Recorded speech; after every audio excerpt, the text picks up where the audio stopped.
রাসূল সাল্লাল্লাহু আলাইহি ওয়াসাল্লাম জিজ্ঞেস করলেন, তোমরা কি কেউ বলতে পারবা বৃক্ষরাজির মধ্যে একটা বৃক্ষ আছে, মানে গাছের মধ্যে একটা গাছ আছে যেই গাছের কখনো পাতা ঝরে না, ওই গাছের পাতা কখনো ঝরে না।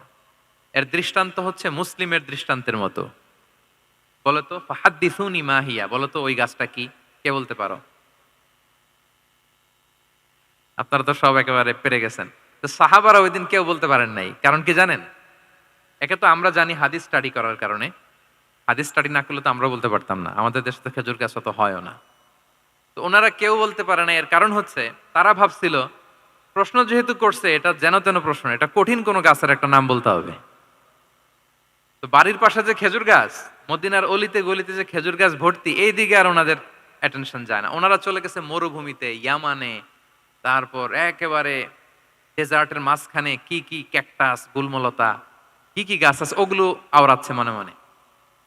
ভাবতেছে যে খেজুর গাছের কথা তো রাসূল সাল্লাল্লাহু আলাইহি ওয়াসাল্লাম আমাদের জিজ্ঞেস করার কথা না, এ তো আমাদের গাছ, বাড়ির পাশের গাছ। তো কেউই আর বলতে পারে নাই।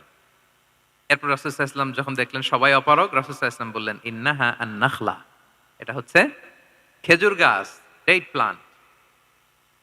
তো আব্দুল্লাহ ইবনে ওমর রাদিয়াল্লাহু তাআলা আনহু বাড়িতে যাওয়ার পরে ওমরে ফারুককে তার বাবাকে বললেন যে, বাবা, আজকে যে রাসূল সাল্লাল্লাহু আলাইহি ওয়াসাল্লাম প্রশ্ন ছুড়ে দিলেন আপনারা যে কেউ পারলেন না, উত্তরটা কিন্তু আমি পারতাম। তো ওমরে ফারুক বললেন, বলো কি তুমি পারতা? তো বললা না কেন? তুমি আজকে উত্তর দিতে পারলে তো রাসূলের সামনে আমার বুকটা এত বড় হয়ে যেত।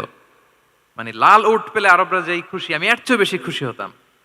তখন উনি বললেন যে, আপনি পারতেছেন না, অন্যান্য বয়স্ক সাহাবারা পারতেছে না, মুরব্বীরা কেউ যেহেতু বলে নাই, আমি বিনয়ের খাতিরে উত্তরটা দেই নাই। কিন্তু আমি জানতাম যে এটা খেজুর গাছ।